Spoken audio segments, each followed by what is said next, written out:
Baik, selamat pagi Bapak. Perkenalkan, nama saya Dr. Ira yang bertugas jaga pada pagi hari ini.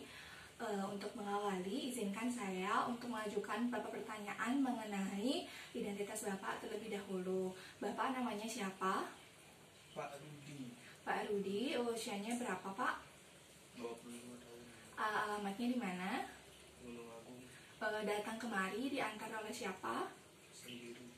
Baik Bapak, jadi sekarang saya akan menyampaikan informasi mengenai rencana tindakan kedokteran yang akan dilakukan kepada Bapak, di mana itu memerlukan persetujuan daripada Bapak. Kewajiban saya adalah untuk menyampaikan informasi tersebut dan membuat Bapak memahami sehingga bisa menuntut Bapak dalam menentukan keputusan apakah Bapak menolak atau menerima tindakan kedokteran yang direncanakan.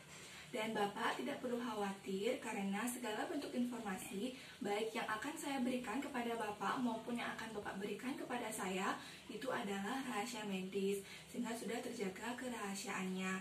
Baik, sampai di sini dulu. Bapak, apakah ada yang ingin ditanyakan? Tidak. Baik Bapak, kalau begitu saya lanjutkan ke pemberian informasinya Bapak.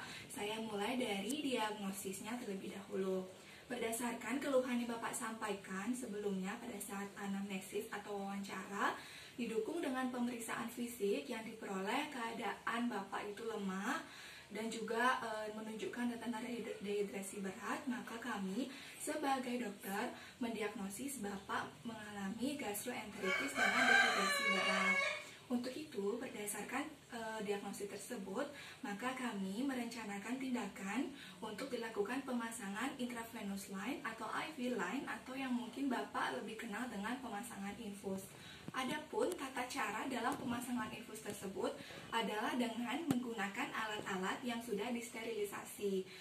Sebelum pemasangan infus tersebut, Bapak tidak akan diberikan sedasi atau anestesi atau yang Bapak lebih kenal dengan dibius, karena kami akan langsung menyuntikkan jarum ke dalam pembuluh darah vena Bapak, di mana itu dilakukan di tangan, namun tidak menutup kemungkinan juga dilakukan di kaki. Adapun tujuan daripada dipasangkannya IV line atau intravenous line ini adalah untuk yang pertama menjaga kondisi Bapak karena Bapak mengalami dehidrasi.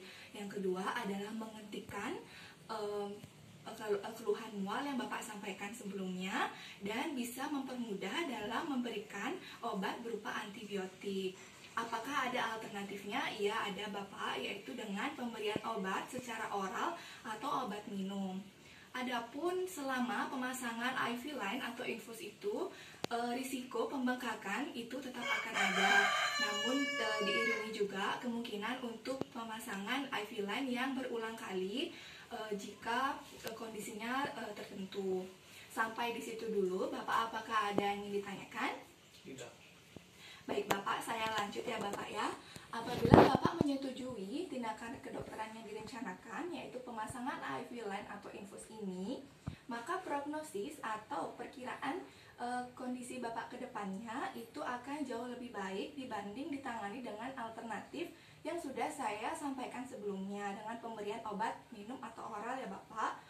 Dan apabila tindakan kedokteran ini tidak dilakukan atau IV line tidak dipasang, maka dehidrasi Bapak itu kemungkinan akan semakin memburuk dan tidak bisa dikontrol kondisi Bapak yang lemah sekarang ini. Kemudian juga keluhan Bapak yang mual itu bisa saja tidak hilang.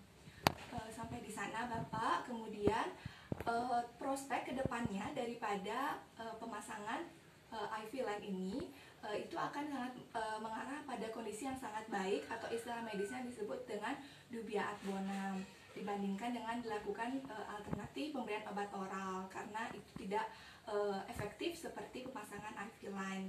Dan perlu saya sampaikan kepada Bapak, nanti jika Bapak menyetujui rencana tindakan medis yang dilakukan itu dengan pemasangan IV line atau infus, akan ada beberapa akibat ikutan yang mungkin akan muncul seperti pembengkakan.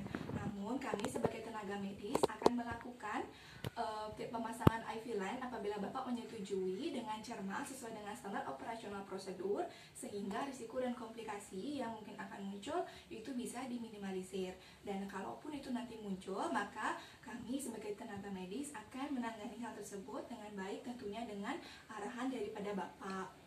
Baik, sampai di sini dulu karena semua informasinya sudah saya sampaikan. Jika Bapak sudah mengerti, maka sekarang saya akan meminta persetujuan Bapak mengenai tindakan medis ini, apakah Bapak menerima atau menolak tindakan ini dilakukan. Bagaimana Bapak? Ya, menerima. Baik Bapak, terima kasih atas persetujuannya. Sebagai wadah atau wujud daripada persetujuan Bapak, maka saya meminta Bapak untuk menandatangani formulir yang sudah saya sediakan. Silakan Bapak, tanda tangan.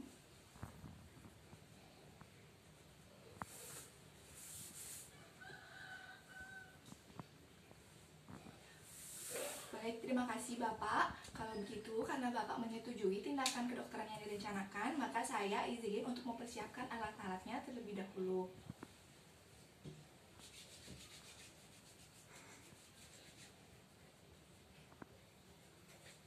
Selamat siang Pak.